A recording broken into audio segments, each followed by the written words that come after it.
Selamat pagi Ibu Febriana Lo dan teman-teman semuanya.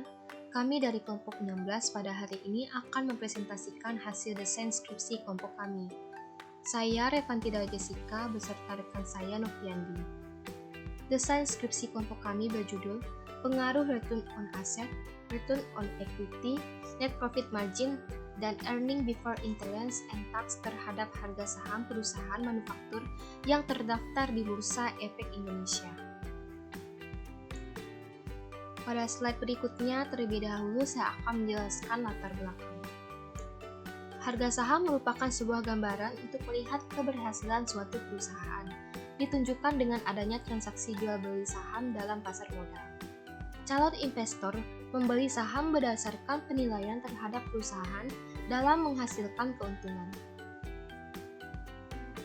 Tingginya harga saham suatu perusahaan menjadi nilai positif terhadap pandangan calon investor bagi perusahaan tersebut. Investor dapat melakukan investasi dengan cara membeli saham pada suatu perusahaan di pasar modal sebagai tanda kepemilikan.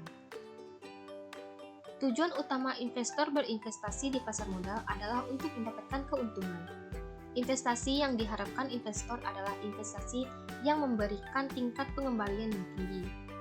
Tetapi tingkat keuntungan yang diperoleh investor tidak selalu sesuai yang diharapkan. Jadi, investor dalam berinvestasi akan menghadapi risiko kemungkinan penyimpangan tingkat keuntungan sesuai yang diharapkan investor. Semakin tinggi tingkat keuntungan yang diperoleh, maka semakin tinggi pula risiko yang akan dihadapi investor. Untuk mengukur tingkat keberhasilan perusahaan dalam aktivitas investasi terdapat suatu analisis, yaitu analisis terhadap rasio profitabilitas. Rasio profitabilitas yang dipakai dalam penelitian ini adalah ROA atau Return on Asset, ROE atau Return on Equity, NPM atau Net Profit Margin, dan EBIT atau Earning Before Interest and Tax. ROA merupakan rasio yang mengukur kemampuan perusahaan dalam menghasilkan laba menggunakan total aset. Rasio ini berbanding lurus dengan harga saham. ROE digunakan untuk mengukur tingkat pengembalian perusahaan atau efektivitas perusahaan dalam menghasilkan keuntungan. NPM merupakan rasio yang mengukur kemampuan perusahaan dalam menghasilkan laba menggunakan penjualan bersih perusahaan. Jika nilai NPM meningkat, maka harga saham juga akan meningkat. EBIT merupakan pengukuran melihat kondisi kegiatan operasi bisnis inti perusahaan tanpa harus mengkhawatirkan konsekuensi pembayaran atau biaya bunga. Permasalahan yang pertama, apakah return on asset berpengaruh terhadap harga saham perusahaan manufaktur yang terdaftar di Bursa Efek Indonesia? Yang kedua, apakah return on equity berpengaruh terhadap harga saham perusahaan manufaktur yang terdaftar di Bursa Efek Indonesia? Yang ketiga, apakah net profit margin berpengaruh terhadap harga saham perusahaan manufaktur yang terdaftar di Bursa Efek Indonesia? Yang keempat, yang terakhir, apakah earning before interest dan tax berpengaruh terhadap harga saham perusahaan manufaktur yang terdaftar di Bursa Efek Indonesia? Pembatasan masalah. Agar penelitian ini tidak menyimpang dan lebih terarah dalam permasalahan penelitian di atas, maka penulis membatasi masalah penelitian. Penulis membatasi permasalahan pada pengaruh return on asset, return on equity, net profit margin, earnings before interest and tax terhadap harga saham perusahaan manufaktur yang terdaftar di Bursa Efek Indonesia dengan menggunakan laporan keuangan tahun 2017 sampai dengan tahun 2021. Tujuan penelitian. Yang pertama, untuk mengetahui apakah return on asset berpengaruh terhadap harga saham perusahaan manufaktur yang terdaftar di Bursa Efek Indonesia. Yang kedua, untuk mengetahui apakah return on equity berpengaruh terhadap harga saham perusahaan manufaktur yang terdaftar di Bursa Efek Indonesia. Ketiga, untuk mengetahui apakah net profit margin berpengaruh terhadap harga saham perusahaan manufaktur yang terdaftar di Bursa Efek Indonesia. Dan yang keempat, yang terakhir, untuk mengetahui apakah earning before interest and tax berpengaruh terhadap harga saham perusahaan manufaktur yang terdaftar di Bursa Efek Indonesia. Manfaat penelitian. Bagi penulis, penelitian ini bermanfaat dan dapat membantu penulis dalam menerapkan ilmu yang telah dipelajari selama masa perkuliahan. Selain itu, hasil penelitian ini diharapkan dapat memberikan pemahaman bagi penulis untuk mengembangkan wawasan dan pola pikir penulis, khususnya terkait return on asset, return on equity, net profit margin, earnings before interest and tax, dan harga saham. Bagi pembaca, penelitian ini diharapkan dapat menambah pemahaman, serta diharapkan dapat dijadikan sebagai dasar pembelajaran yang dapat dikembangkan lebih lanjut oleh pembaca yang tertarik dengan penelitian return on asset, return on equity, net profit margin, earnings before interest and tax, dan harga saham. Kerangka teoritis dan empiris. Teori sinyal atau signaling theory menjelaskan mengapa perusahaan mempunyai dorongan untuk memberikan informasi laporan keuangan pada pihak eksternal.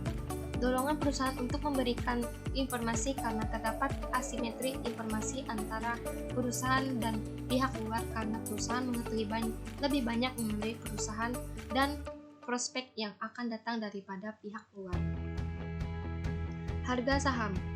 Menurut Sansul, saham preferen merupakan jenis saham yang memiliki hak terlebih dahulu untuk memberikan saham dan memiliki laba kumulatif.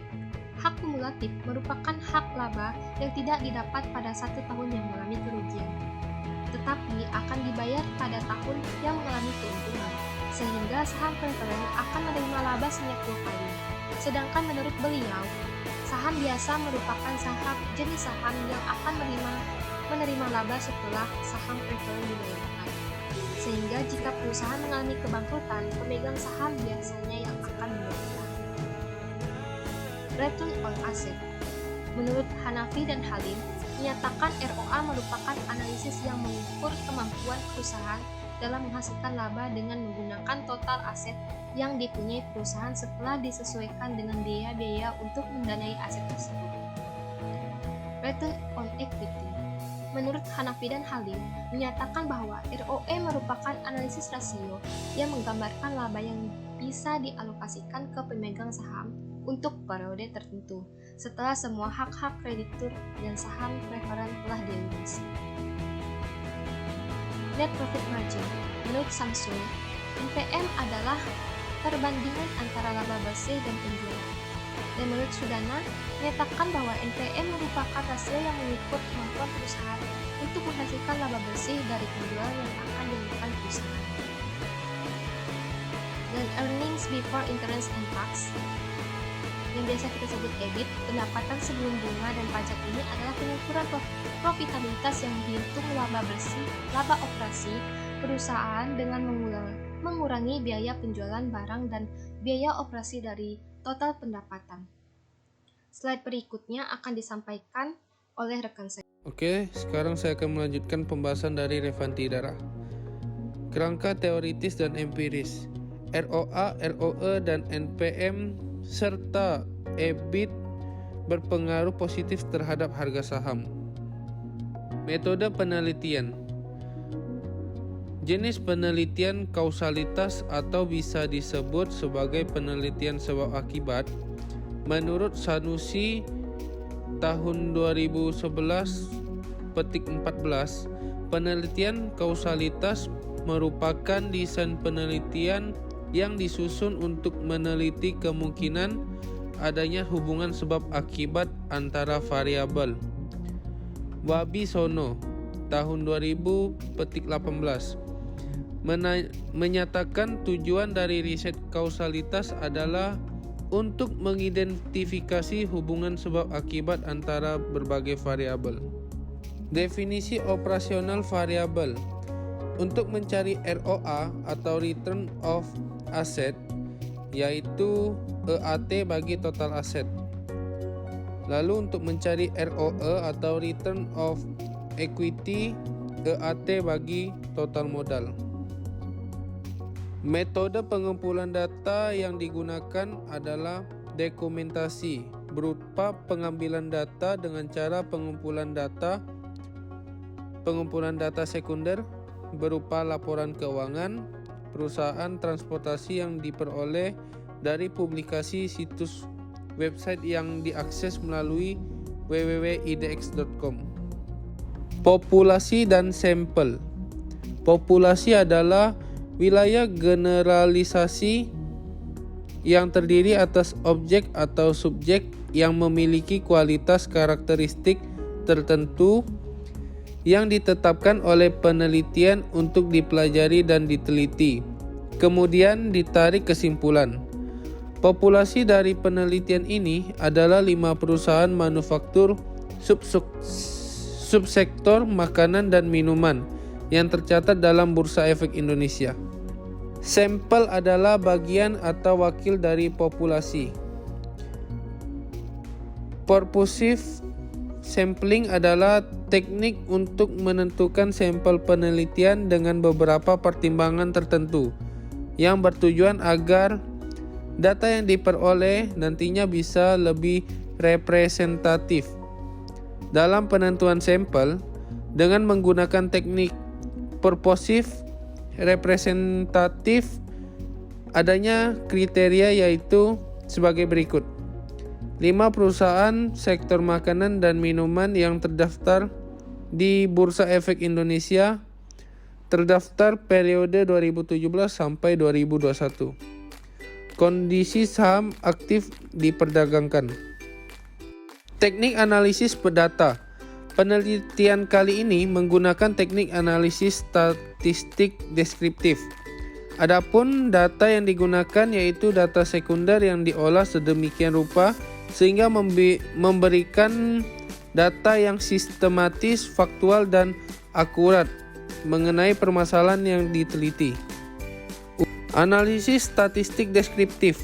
Pertama, uji asumsi klasik. Yang kedua, uji normalitas. Yang ketiga, uji heterokedastisitas. Yang keempat, uji autokolerasi. Yang kelima, uji multikolineralitas. Uji asumsi klasik adalah persyaratan statistik yang harus dipenuhi pada analisis regresi linier berganda yang berbasis ordinary least square atau disingkat OLS. Uji normalitas digunakan untuk menentukan apakah suatu set data dimodelkan dengan baik oleh distribusi normal dan untuk menghitung seberapa besar kemungkinan variabel acak yang mendasari set data akan terdistribusikan secara normal. Uji heterokedastisitas bertujuan untuk menguji apakah dalam model regresi terjadi ketidaksamaan varian dari residual suatu pengamatan ke pengamatan yang lain.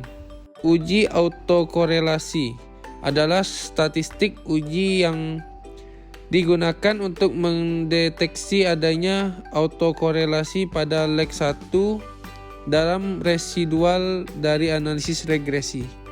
Uji multikolinearitas bertujuan untuk menguji dan mengetahui apakah dalam suatu model regresi ditemukan adanya kolerasi yang tinggi atau sempurna antara variabel independen. Pengujian ini dapat diketahui dengan melihat nilai toleransi dan nilai variance inflation factor atau disingkat VIF. Analisis regresi linier berganda. Y sama dengan A plus B1 kali X1 plus B2 kali X2 plus B3 kali X3 plus B4 kali X4 plus E. Keterangannya, kalau Y itu sama dengan harga saham, kalau A itu konstanta, B1, B2, B3, B4 itu koefisien regresi, kalau untuk X1 itu ROA, X2 ROE, X3 NPM, X4 EBIT, dan E itu sama dengan error. Sekian presentasi dari kelompok kami. Terima kasih. Dan untuk yang mau bertanya boleh dituliskan di dalam komentarnya ya teman-teman. Terima kasih.